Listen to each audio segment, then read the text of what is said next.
Assalamualaikum warahmatullahi wabarakatuh. Bismillahirrahmanirrahim.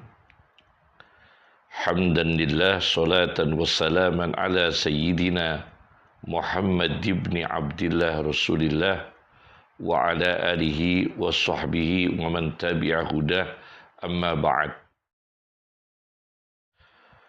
Di dalam Al-Quran, kata saum terdapat satu kali. Saum satu kali dalam Al-Quran. Ada yang memaknai puasa, ada yang memaknai diam, tidak berbicara. Kata siyam 8 kali dalam Al-Quran, artinya puasa. As-shaimin dengan bentuk jamak muzakkar salim, laki-laki yang berpuasa, terdapat satu kali dalam Al-Quran. Sedangkan as-shaimat, perempuan-perempuan yang berpuasa, dalam Al-Quran disebut satu kali. Di dalam kitab Sunan An-Nasa'i dengan syarah Sunan An-Nasa'i yang bernama Dakhiratul Uqba fi Syarhil Mujtabah, karya Muhammad ibn Syekh Ali ibn Adam, di juz 21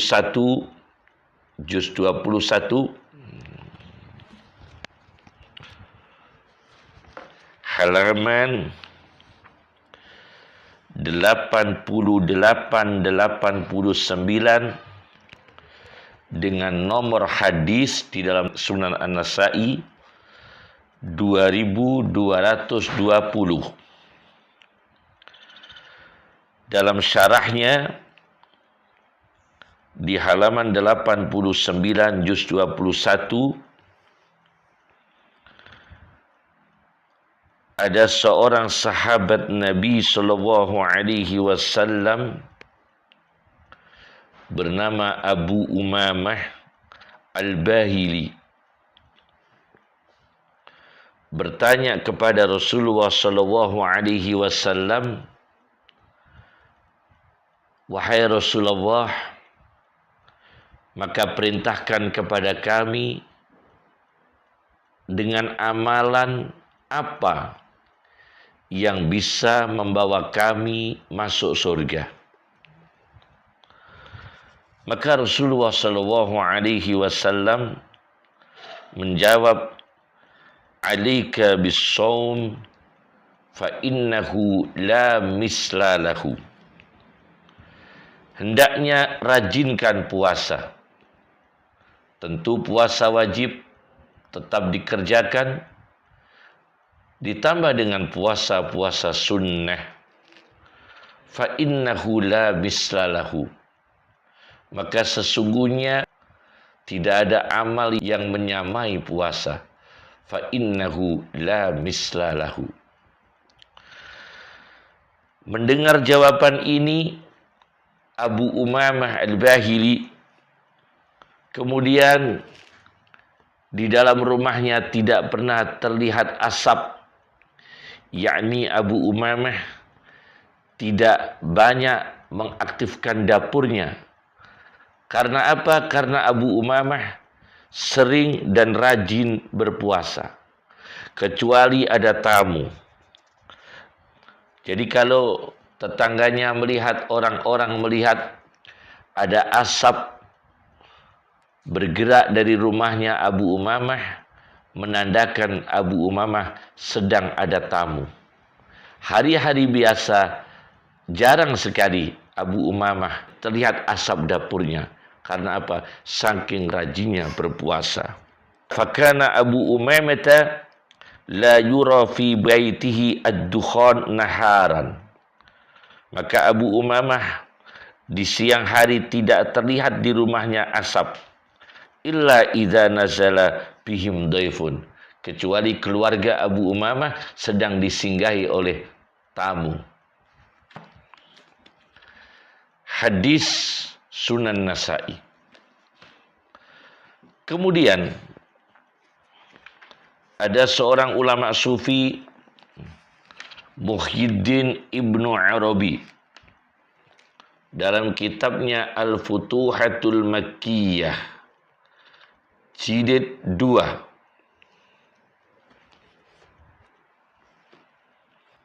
halaman 422.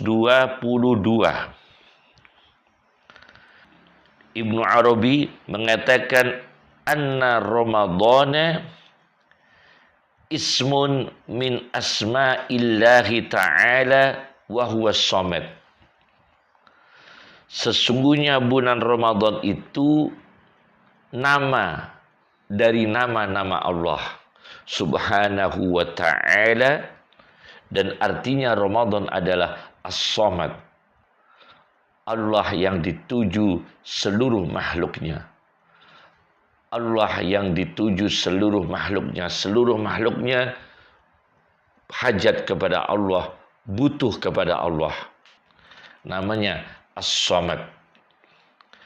Kemudian Ibnu Arabi menukil dari hadis yang diriwayatkan oleh Ibnu Adi,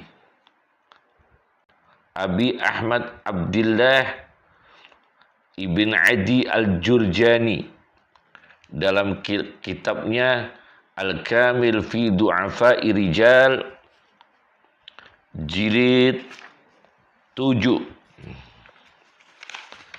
Jilid 7, halaman 53.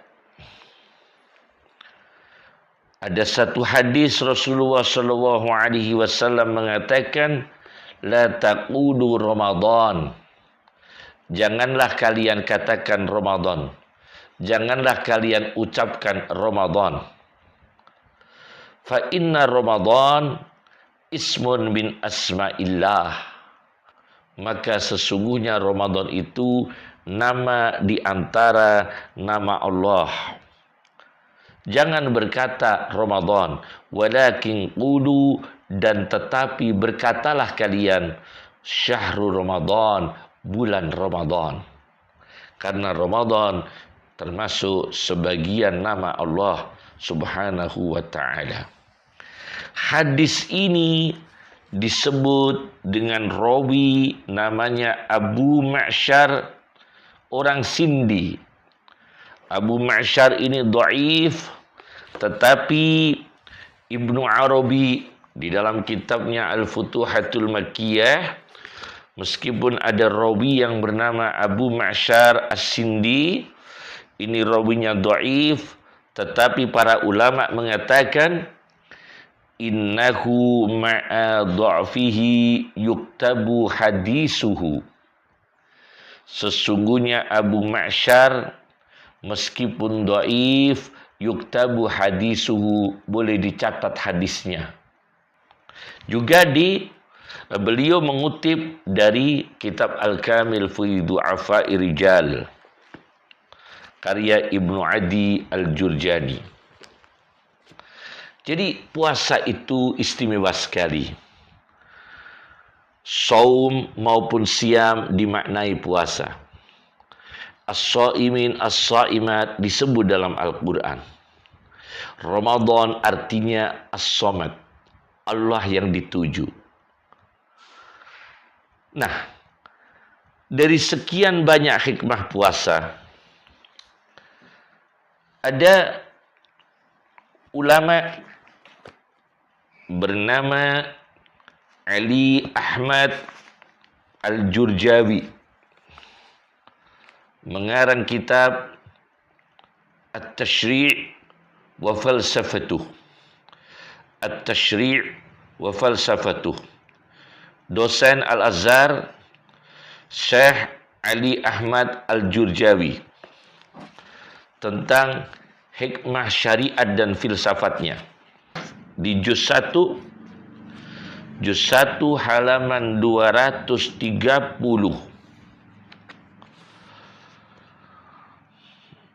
beliau mengutip dari seorang dokter Amerika Serikat, Robert Bartolo,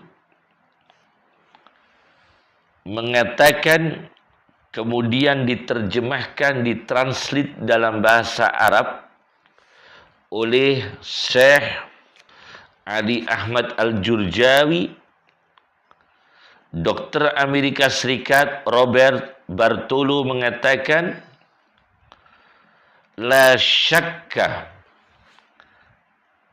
ditranslate dalam bahasa Arab, la syakka, tidak diragukan, anna shauma, sesungguhnya puasa, minal wasail, termasuk di antara amaliyah, di antara alat, di antara sebab, di antara perantara, al-fa'alah, yang efektif, fit takhallusi, untuk membebaskan diri, menyelamatkan diri, membersihkan diri, minal mikrobat, minal mikrobati, dari mikroba, kuman, mikroba dan kuman.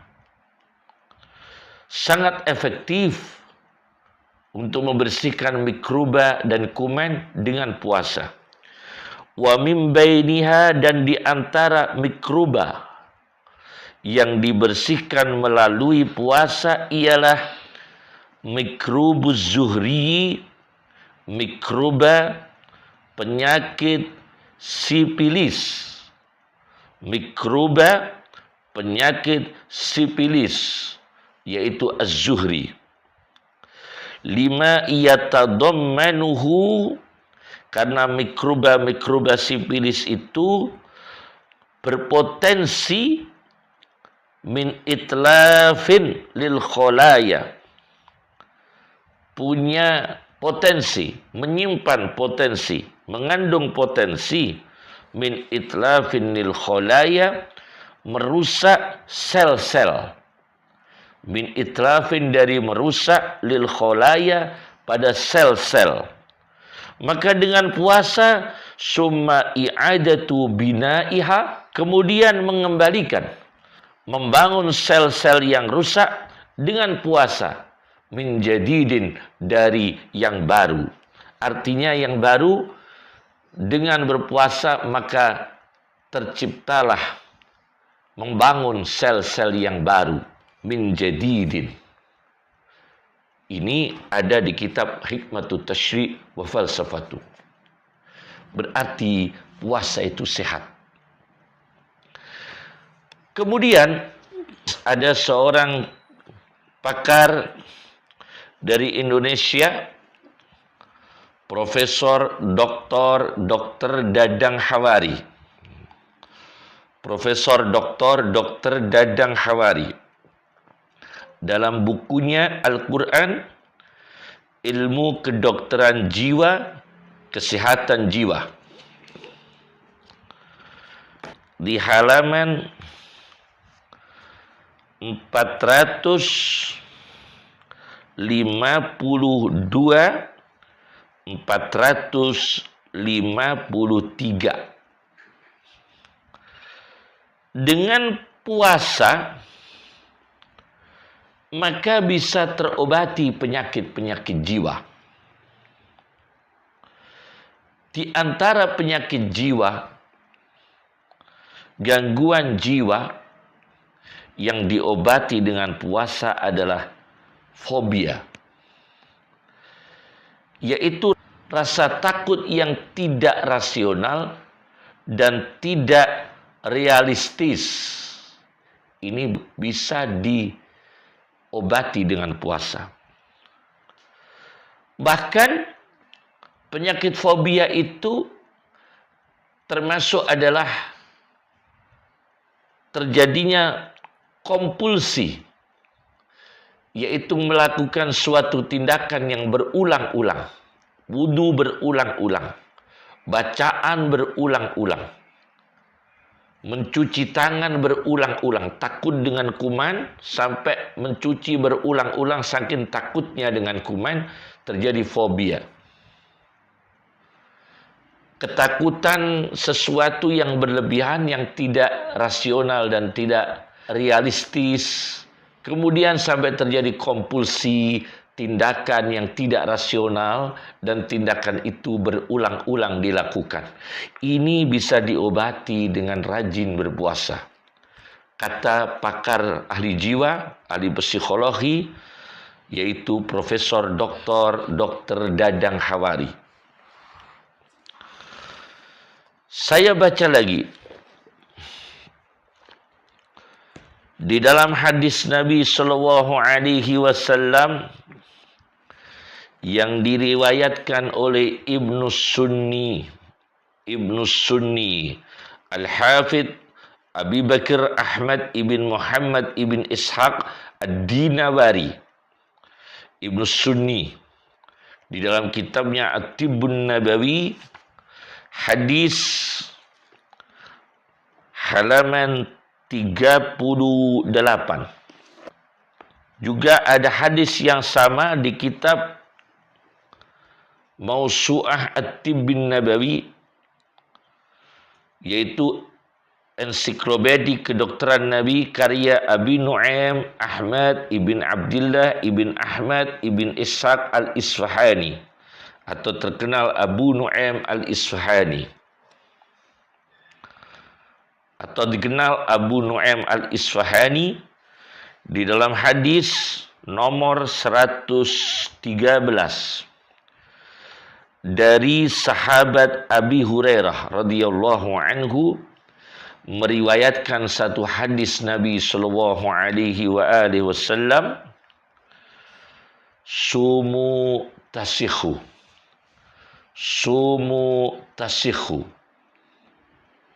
puasalah kalian, tasikhu, sehatlah kalian. Sumu, puasalah kalian, tasikhu, sehatlah kalian. Masya Allah. Ini resep Nabi Shallallahu Alaihi Wasallam. Jadi puasa itu justru membawa kesehatan. Sumu tasikhu, puasalah kalian, tasikhu, maka kalian akan sehat. Nah, dalam kasus yang aktual sekarang ini dengan isu corona, moga-moga tidak terjadi kecerobohan dalam mengeluarkan fatwa, tidak ada tekanan-tekanan untuk mengeluarkan fatwa yang kontraproduktif. Jangan sampai mengkambing hitamkan puasa dengan isu corona. Saya punya sahabat bernama Profesor Dr. Abdul Hafid Bajamal, seorang pakar kedokteran yang luar biasa. Beliau memberikan pesan kepada kami, dan kemudian kami bacakan pesan beliau, memberikan penjelasan kepada kami. Ini pakar, profesor kedokteran, terkait dengan isu corona. Saya bacakan. orang dewasa sehat yang berpuasa dengan benar tidak membahayakan daya tahan tubuhnya. Tidak ada resiko. Sehingga resiko terkena COVID-19 sama dengan orang sehat yang tidak berpuasa. Hadis Nabi, sumu tasihu. Dengan puasa maka menjadi sehat. Menjadi benteng. Dengan puasa mematikan mikroba. Kemudian beliau juga mengirim pesan kepada kami, orang dewasa sakit seperti mah, kencing manis, jantung, ginjal, derajat yang ringan dan sedang, selama dia mengontrol penyakitnya dengan baik, bila dia menjalankan puasa dengan benar, maka resiko terkena COVID-19 juga sama dengan yang tidak puasa. Maka tetap berpuasa. Menurut profesor ini tetap berpuasa. Orang dewasa, sakit mah, kencing manis, ginjal, jantung dengan derajat yang ringan dan sedang, mengontrol penyakitnya dengan baik, menjalankan puasa, malah dengan puasa menjadi sehat. Itu juga kata Profesor Dr. Abdul Hafid Bajamal. Yang ketiga, beliau juga menuliskan, mengirim pesan kepada kami, dokter dewasa yang sehat dan bekerja di rumah sakit dengan pengamanan yang standar. Pengamanan yang standar dan jam kerja yang wajar.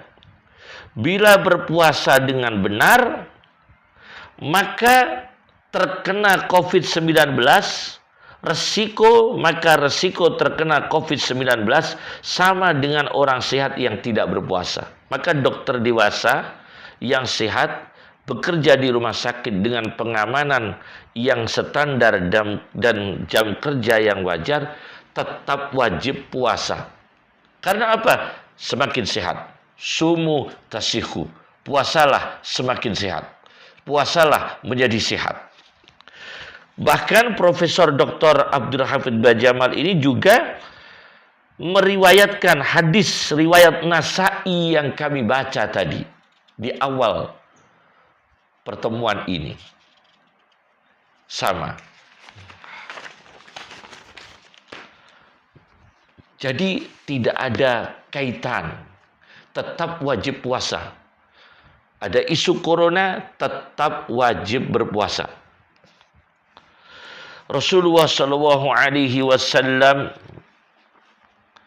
di dalam satu hadis diriwayatkan oleh Abdul Adim ibn Abdul Qawi Al-Munziri di dalam kitabnya At-Targhib wa Tarhib minal Hadis Syarif jilid 2 halaman 108. Diriwayatkan dari Abi Hurairah radhiyallahu anhu, Rasulullah sallallahu alaihi wasallam bersabda, "Man aftara yauman min Ramadhana." Barang siapa yang membatalkan satu hari dari puasa bulan Ramadan, min ghairi rukhsatin, tanpa ada kemurahan, uzur syar'i, alasan uzur fisik atau alasan-alasan uzur yang dibenarkan menurut syariah, wala maradin, dan tidak ada uzur sakit, lam yaqdihi shaumud dahri kullih, maka satu hari puasa Ramadan yang digugurkan, yang dibatalkan, yang dirusak, tidak bisa dibayar pahalanya, tidak bisa dibayar fadilahnya dengan puasa sepanjang zaman, sepanjang masa. Assalamualaikum warahmatullahi wabarakatuh.